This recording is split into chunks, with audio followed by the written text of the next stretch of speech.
Hi, and welcome to our live food demo for July. I hope you guys had a wonderful 4th of July holiday, and we're going to talk today about some summer snacks. Just a reminder, if you are joining us on YouTube, you can type in the chat and we can answer some questions if you have questions about the recipe or the recipes or anything else that we talk about. Also, on Facebook, you can write in the comments section. We'll try to get to those if there are any questions. But we're going to go ahead and kind of talk a little bit about local food and introducing some fruits and vegetables to your diet this summer in your summer snacks. All of these recipes are pretty much kid-friendly, and they can help you in the kitchen if you'd like. And it's a great way to have these delicious fruits and vegetables with you even on the beach or out on a picnic. North Carolina Cooperative Extension here in Currituck County has a lot of classes going on right now that talk about local foods. We have summer fun that's going on, as well as our gardening series. We have an on-demand virtual container herbs class coming up in August, as well as a food preservation class that'll start in a couple of weeks. So make sure you check our website out if you want to know a little bit more about gardening, cooking with the things that you produce in your garden, and if you want to get your kids involved in that stuff as well. All right, so we're going to go ahead and jump right into the recipes because we've got a lot to cover. So we're moving on to Sherry Fish, our 4-H extension agent. She is going to prepare a cucumber Asian salad. So she's already sliced up the cucumbers, and we used a mandolin, but you can just slice them up yourself. And then she is going to go ahead and add in all of our ingredients to this bowl here. Just a gentle sprinkling of salt. We're using some coarse black pepper and some sesame seeds. Of course, you can omit sesame seeds if you don't have them. They're kind of more of a garnish, but they do add to the recipe.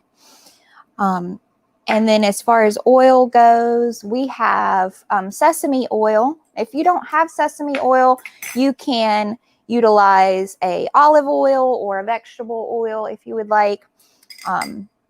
Not so that you have to go out and buy more oils to keep in your kitchen. It is also a more Asian flavor, but we're only utilizing just a tiny bit, so it might not be worth buying.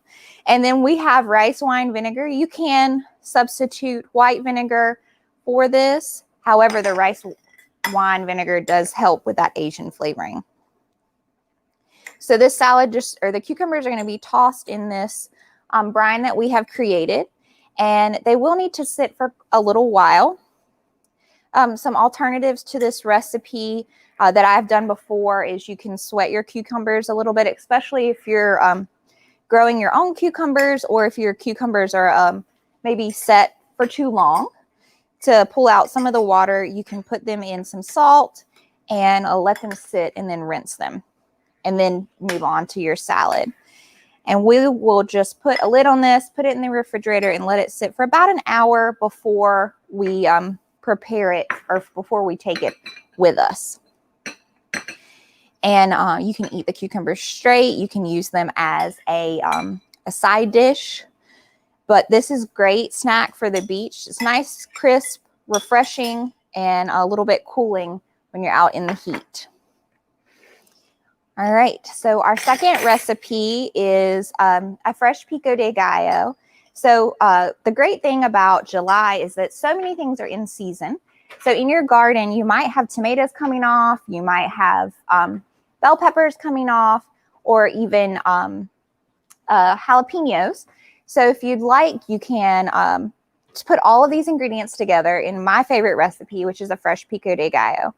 So we have utilized a special kitchen tool called an onion slicer. If you don't have an onion slicer, you can always mince your own tomatoes. But we're going to go ahead and slice our tomatoes, and then we're going to put them in the onion slicer. And it's actually a really fun tool that you can get your kids involved in the cutting process because they won't have to utilize a sharp knife. So the onion slicer has a grid in it where you can place your tomato once you've sliced it, and then you just press it down. And kids love this because it oozes out everywhere, and you have to make a loud noise. And we used 5 fine tomatoes, and or you can also use Roma. You want to use something that is a little bit meatier, just to give your salsa the meat that it needs. But you want to keep your juices from your tomatoes to make sure that the flavor melds. With this recipe, again, it does need a little bit of sit or wait time. So you want the flavors to kind of come together. So we have our 5 now tomatoes prepared for our salsa. We have a red onion. So as far as red onions go, they keep for a pretty long time. You can substitute with a yellow onion if that's what you have in your pantry. However, the red onion does give it that nice crisp flavor. And then make sure that you don't drain your tomatoes because you do want that juice. We did not seed or core the tomatoes either. If that's something that you want to do, you can always add in the step of giving them a hot water bath and then shocking them with the cool water to pull the skins off. And then we used a whole onion. And this is just a red onion. We are also using 2 bell peppers.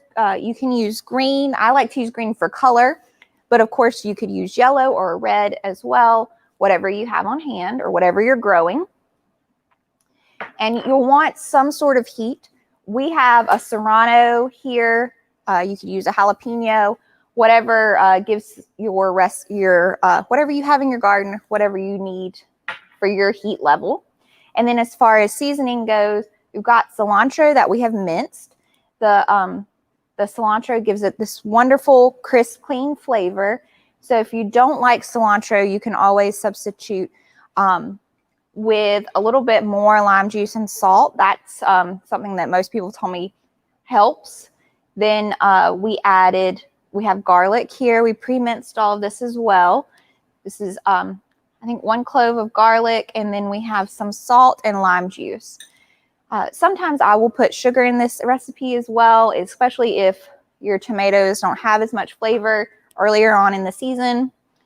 And then this is going to have to sit. If you don't have lime juice or you would like to use another acid, you can always substitute with a vinegar of some kind. But you will need an acid to go in there, a little salt for your seasonings. And you can add in other seasonings if you'd like to spice it up. This has to sit for a little bit to let the flavors meld before you have that really good taste.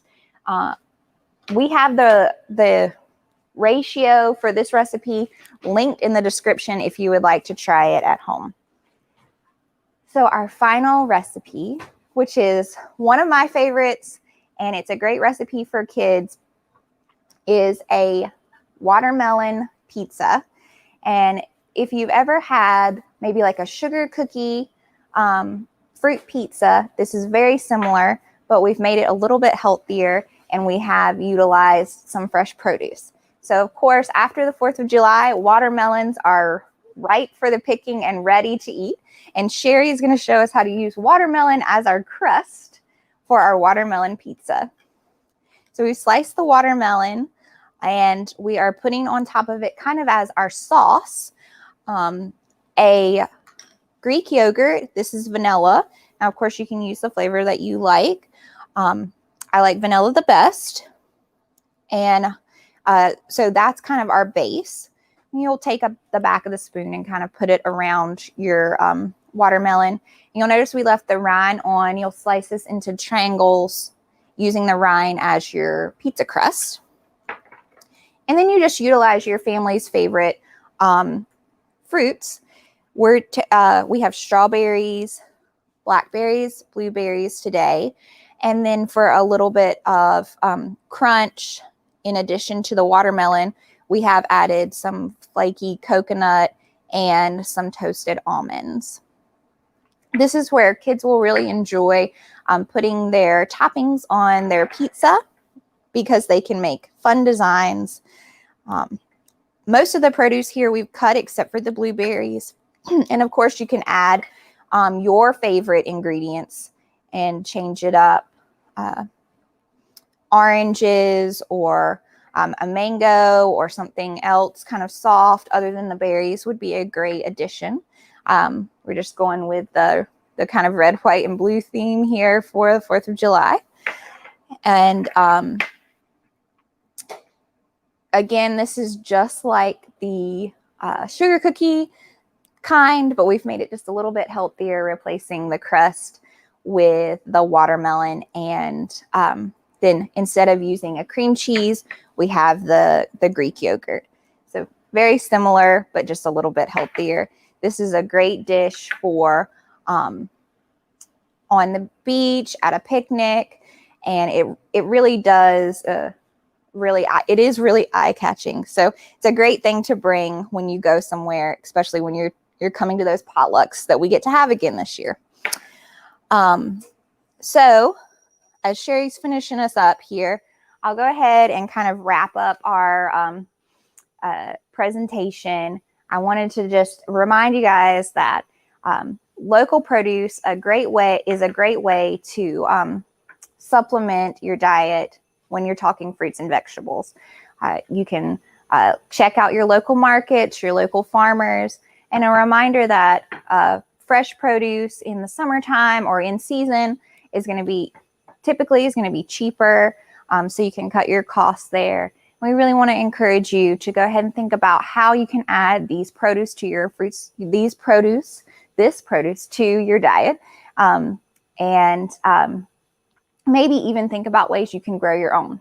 So if you're wanting to grow your own, remember North Carolina Cooperative Extension has tons of resources for you, and we'd love to help you. If there are any questions, I can go ahead and answer those now. Otherwise, we'll go ahead and cut today's recording. And if you're watching this later, you need some assistance with a recipe, or you can't get the links to work, they are in the description for this class. Just shoot us an email. My contact information can be found on the CareerTech Extension website. And we'd love to help you. And I hope that you try some of these recipes. Thank you for joining us.